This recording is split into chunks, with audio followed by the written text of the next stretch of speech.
प्रिय विद्यार्थियों, मैं डॉक्टर सुमन बड़ोला प्रथम वर्ष भूगोल पेपर प्रथम के भौतिक भूगोल के सिलेबस को जानेंगे। वर्ष भर भूगोल में हमें इस प्रश्न पत्र की तैयारी करनी है। जैसा कि आप स्क्रीन पर देख रहे हैं, इसमें कुल 5 इकाइयाँ हैं। 5 इकाइयों के साथ ही इस प्रश्न पत्र को हमें पढ़ना है।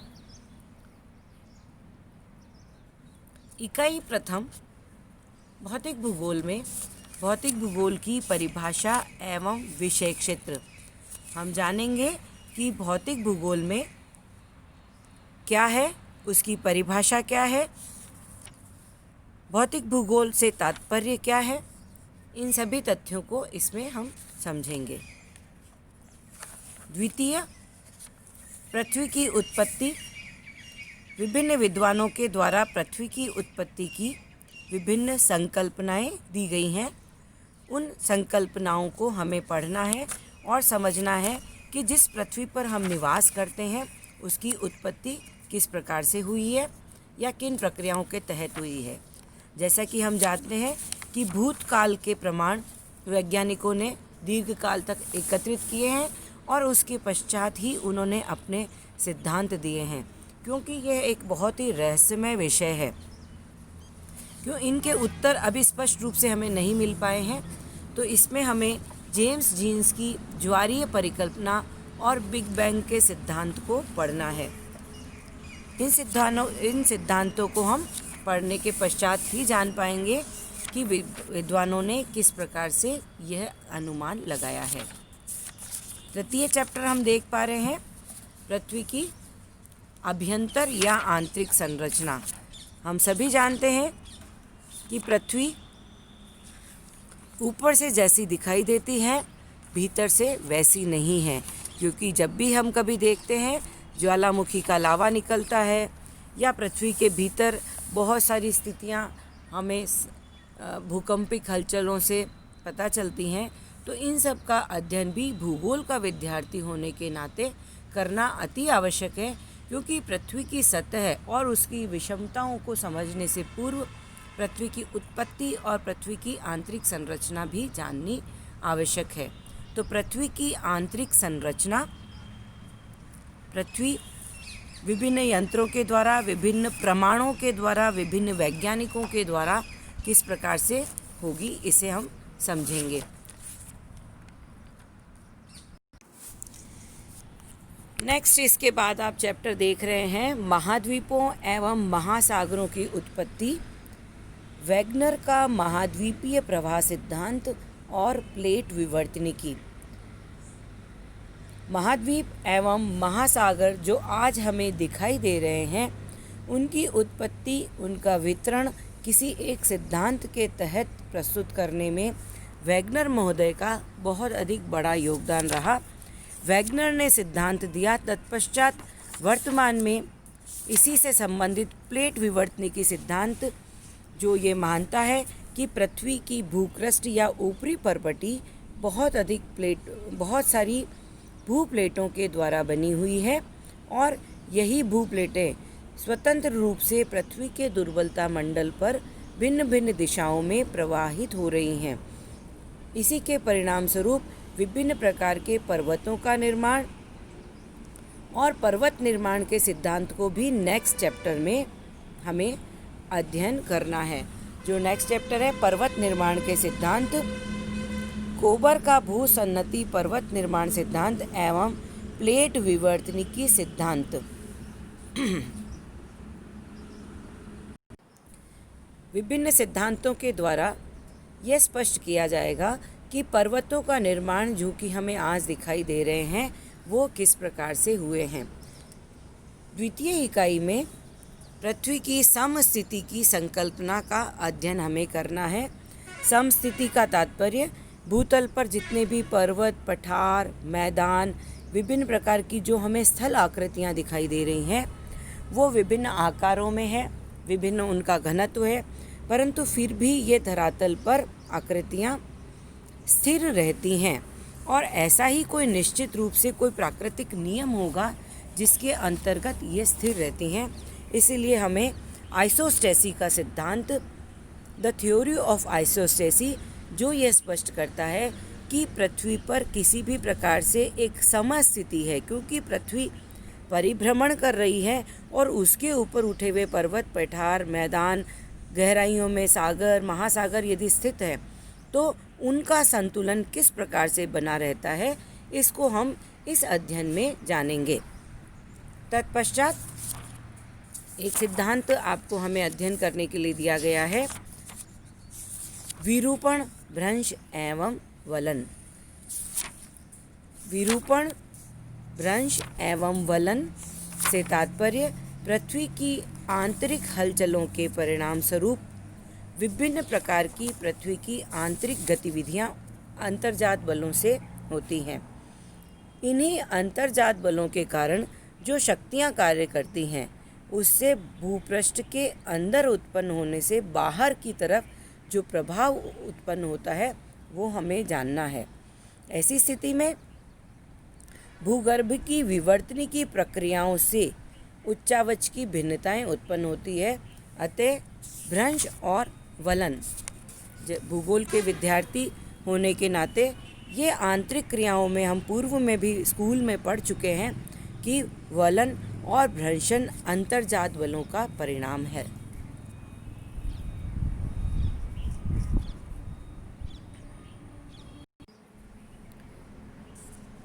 पटल विरूपणी प्रक्रियाएं, जिनसे पृथ्वी के वे सभी प्रक्रम जिनसे धरातल के भूपटल पर उन्मज्जन, निमज्जन या विस्थापन, टूटना, मुड़ना, संकलन सभी क्रियाएं होती हैं, उन प्रक्रियाओं को पटल विरूपणीय शक्तियां कहा जाता है। उन्हीं के अंतर्गत कुछ शक्तियां ऐसी होती हैं जो कि एक दूसरे के विपरीत दिशा में कार्य करती हैं। वलन की क्रिया, जब हलचल, तीव्रता और शक्तियाँ इस प्रकार से हों कि धरातल का कुछ भूभाग मुड़ जाए, अर्थात दोनों तरफ से वलन हो। इसको हम विस्तृत अध्ययन बाद में करेंगे। यहाँ सिर्फ टॉपिक परिचय की दृष्टि से भ्रंशन एवं वलन, जब पृथ्वी के किसी भूभाग में बहुत अधिक दरारें, चटकना या टूटन उत्पन्न होती हैं, वह प्रक्रिया भ्रंशन के रूप में जानी जाती है। नेक्स्ट चैप्टर जो दिया गया है, अपक्षय, भौतिक एवं रासायनिक एवं जैविक। धरातल पर विभिन्न प्रकार की प्रक्रियाएं सतह पर घटित होती हैं, जो कि स्थैतिक क्रियाएं। अपक्षय में स्थैतिक क्रियाओं को सम्मिलित किया जाता है कि चट्टानों का टूटना, फूटना अपक्षय कहलाता है, जिसे कि हम मौसमीकरण भी कह सकते हैं, वेदरिंग। और इसी की प्रक्रिया के अनुसार सॉइल फॉर्मेशन भी महत्वपूर्ण है जब मिट्टियाँ बनती हैं, क्योंकि जब चट्टानें टूटती फूटती हैं, चाहे विभिन्न भौतिक क्रियाओं के कारण हो, चाहे रासायनिक क्रियाओं के कारण हो, या किसी भी कारण से जैविक कारकों से हो, इस तथ्यों को हमें इनमें पढ़ना है। नेक्स्ट टॉपिक है अपवाह प्रारूप एवं अपर्दन चक्र।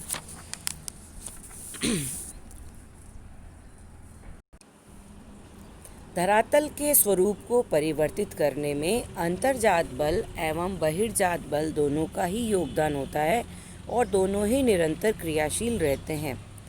अंतर्जात बलों में, जैसा मैंने आपको स्पष्ट किया, ज्वालामुखी, भूकंप।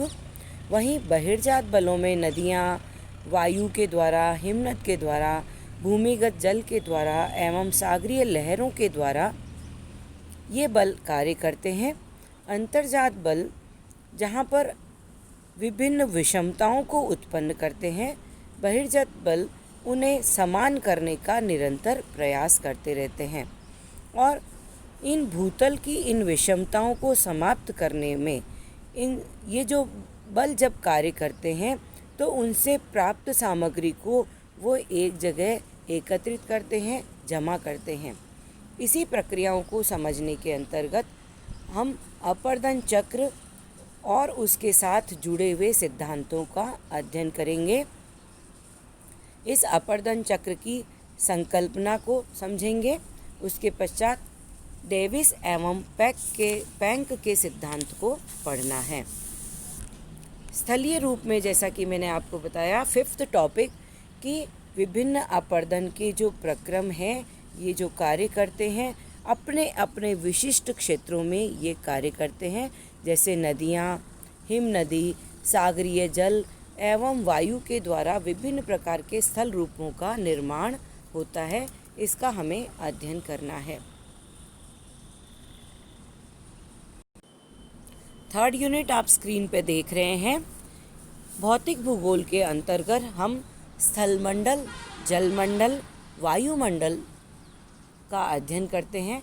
उसके साथ ही हमें वायुमंडल के साथ जुड़ी हुई उन सभी घटनाओं का अध्ययन करना है जो कि हमें पृथ्वी के जीवन जगत को संभव करने वाले बायोस्फीयर का अध्ययन भी उसी के साथ हम करेंगे। वायुमंडल का संगठन और संरचना। वायुमंडल जो कि पृथ्वी के चारों ओर घेरे हुए हमें वायु का जो विस्तृत फैलाव दिखाई देता है, यह वायु का आवरण एक लिफाफे के रूप में पृथ्वी के चारों तरफ गुरुत्वाकर्षण शक्ति के कारण टिका हुआ है। अब इस वायुमंडल के विभिन्न प्रकार के संगठन हैं और उसकी संरचना है, विभिन्न तत्वों के द्वारा ये निर्मित हुआ है, इन सभी का हम अध्ययन करेंगे। वायुमंडलीय तापमान, सूर्यावत तापमान एवं उसके ताप बजट का अध्ययन भी बहुत ही महत्वपूर्ण एस्पेक्ट है। सूर्य के द्वारा निकलने वाली गैसेस जो कि एक अत्यधिक गर्म गैस का पिंड है, जो कि वायुमंडल का एक मुख्य कारक है जिससे ऊष्मा प्राप्त होती है। पृथ्वी और उसके वायुमंडल के समस्त ऊर्जा का स्रोत सूर्य है। ऐसी स्थिति में उस सूर्य से विकिरित होने वाले इस ताप को सूर्यातप कहते हैं और इस सूर्यातप के कारण ही पृथ्वी पर औसत तापमान बना रहता है। इस सूर्यातप के कारण ही पृथ्वी को सूर्य से निकलने वाली जो ऊष्मा का अंश प्राप्त होता है, उस ऊष्मा के लेन देन को हम ऊर्जा बजट के अंतर्गत समझेंगे। नेक्स्ट टॉपिक है वायुमंडलीय दाब एवं ऊर्ध्वाधर एवं क्षैतिजीय वितरण।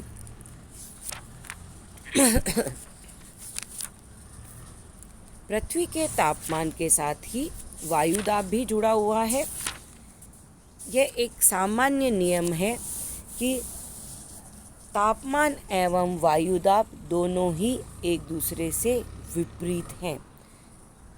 जहाँ तापमान में वृद्धि होती है, वायु का दाब कम हो जाता है और उसका धरातल पर क्षैतिजीय वितरण किस प्रकार से है, यह भी हमें जानना है। यहाँ मैं ये स्पष्ट करना चाहूँगी कि पृथ्वी की सतह का और पृथ्वी की सतह पर होने वाले मौसमी और वायुमंडलीय प्रक्रियाओं का धरातल पर रहने वाले जीव जगत पर प्रभाव पड़ता है। अतः हमें वायुमंडल के तापमान और वायुदाब का अध्ययन करना है ताकि विभिन्न मौसमी घटनाओं को हम समझ सकें और उनके प्रभाव को हम इंगित कर सकें। किसी स्थान पर उसके ऊपर स्थित वायु के संपूर्ण भार को सामान्य शब्दों में हम वायुदाब कहते हैं।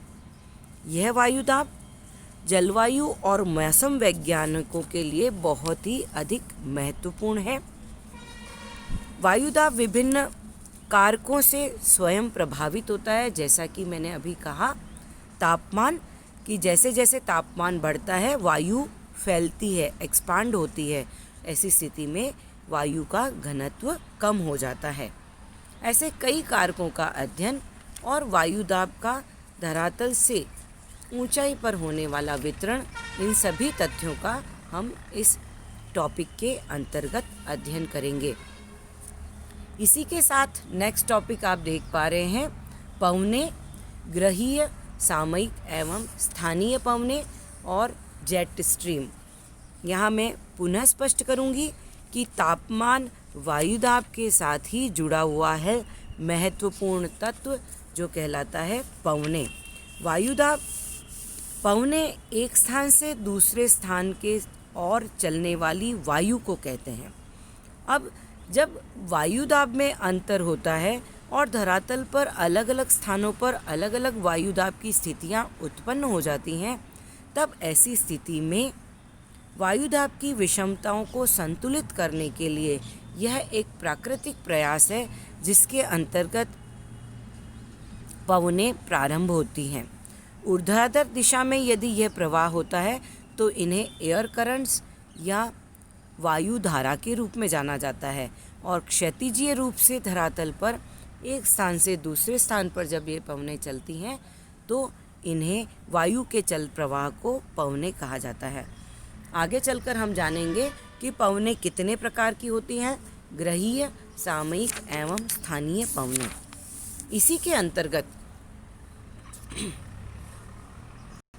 महत्वपूर्ण है क्षोभ मंडल में चलने वाली पृथ्वी की ऊपरी सतह पर क्षोभ मंडल की ऊपरी परत पर चलने वाली तीव्र जेट स्ट्रीम की संकल्पना को भी हम समझेंगे, जो कि बहुत ही महत्वपूर्ण है मानसून के विंड्स को समझने के लिए। भारत में प्रवाहित होने वाली, एशिया में प्रवाहित होने वाली मानसूनी पवनों को भी हम इस जेट स्ट्रीम के प्रवाह से समझ पाएंगे। जेट यान की गति से चलने के कारण इन पवनों को जेट स्ट्रीम के रूप में जाना जाता है। इसी के पश्चात अगला टॉपिक, जो अगली यूनिट जो आपको दी गई है, आप देख रहे हैं वायु राशियाँ, उत्पत्ति क्षेत्र एवं वायु राशियों का वर्गीकरण। पृथ्वी के धरातल पर विभिन्न प्रकार की पवनों की उत्पत्ति। ये पवनें विभिन्न उत्पत्ति क्षेत्रों से प्रवाहित होती हैं और इनका स्वरूप किस प्रकार से निर्धारित होता है, इसे हम समझ पाएंगे इस चैप्टर के अंतर्गत कि धरातल से पृथ्वी के, सूर्य के ताप से पृथ्वी के धरातल पर जो पार्थिव विकिरण से गर्म होती वायु राशियाँ, उनका प्रभाव किस प्रकार से पड़ता है।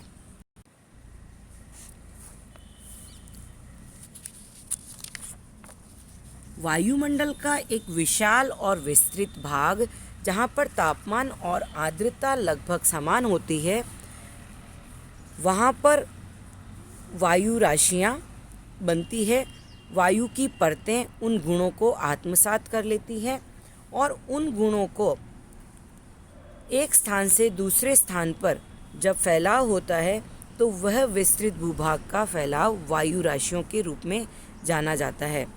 अर्थात वायु का वृहत भाग, जिसके तापमान, आर्द्रता के सभी भौतिक गुण समान होते हैं, वो सभी वायु राशियों के रूप में जाने जाते हैं।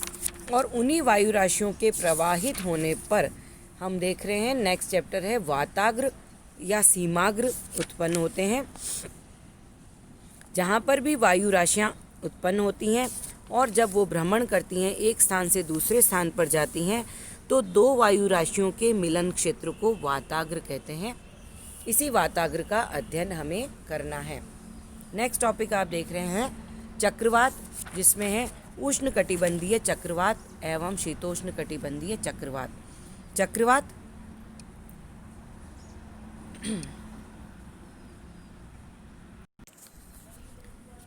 चक्रवात पवनों का ऐसा चक्र जिसके अंतर्गत वायु दाब भीतर की ओर कम और बाहर की ओर अधिक होने पर उसे चक्रवात कहते हैं, जो कि वायु का वृत्ताकार प्रवाह होता है।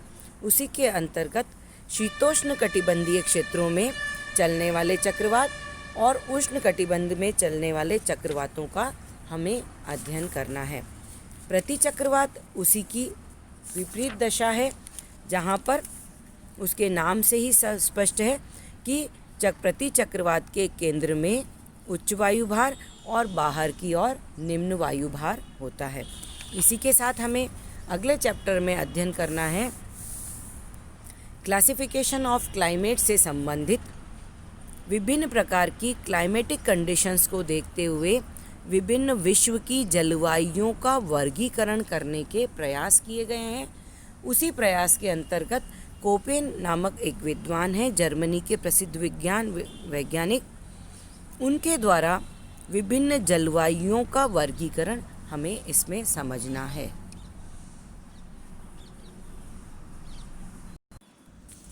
नेक्स्ट 5th यूनिट ओशनोग्राफी महासागरीय नितल के उच्चावच से जुड़ी हुई है, जिसमें हम समुद्र विज्ञान का अध्ययन करेंगे।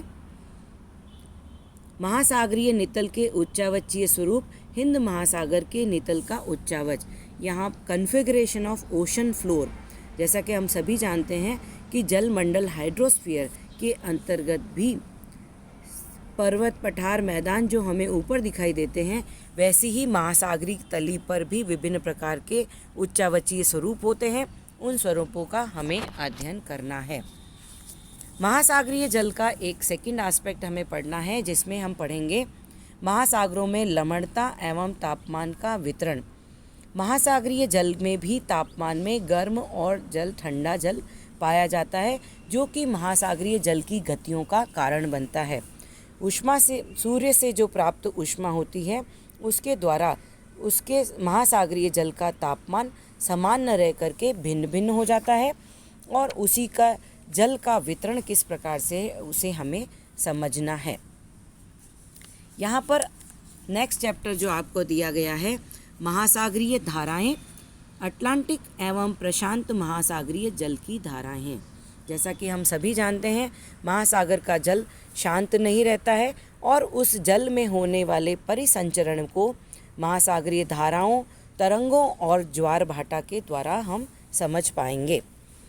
ये धाराएं अटलांटिक एवं प्रशांत महासागर की जल धाराओं को हम स्कूल में भी पढ़ चुके हैं कि वो धाराएं किस प्रकार से उत्पन्न होती हैं। ज्वार भाटा, समुद्र का जल स्तर सदैव एक जैसा नहीं रहता है। वह नियमित रूप से दिन में 2 बार उठता है और नीचे उतरता है, और इसके पीछे चंद्रमा, सूर्य और पृथ्वी की गुरुत्वाकर्षण शक्ति सम्मिलित है। इसी सभी तथ्यों का हम अध्ययन और उसके उत्पन्न सिद्धांतों को हम समझेंगे कि विभिन्न वैज्ञानिकों ने इस सिद्धांत को किस प्रकार से स्पष्ट किया है। ज्वार भाटा का विभिन्न महत्व है और उनका प्रभाव है। महासागरीय धाराएं, जो कि महासागरों के जल को एक स्थान से दूसरे स्थान पर ले जाती हैं। इन्हीं सभी जल संचलन की क्रियाओं को हम इसमें अध्ययन करेंगे। अंतिम टॉपिक जो है, प्रवाल भित्तियाँ, वो किस प्रकार से बनती है। प्रवाल भित्ति वस्तुतः एक कैल्शियम युक्त चट्टानी समुद्री जीव के अस्थि पंजर से बनती है, जो कि एक पॉलिक नामक जीव होता है, और इसके द्वारा बनने वाली इन प्रवाल भित्तियों की उत्पत्ति किस प्रकार होती है, वो किस प्रकार से उनकी वृद्धि होती है और उनका किस प्रकार से निक्षेपण होता है, इन सभी सिद्धांतों को हम इसके अंतर्गत पढ़ेंगे। इस प्रकार से भौतिक भूगोल के इस प्रश्न पत्र में हम स्थलमंडल, जलमंडल एवं वायुमंडल के सभी सम्मिलित तथ्यों का इस प्रश्न पत्र में हम अध्ययन करेंगे।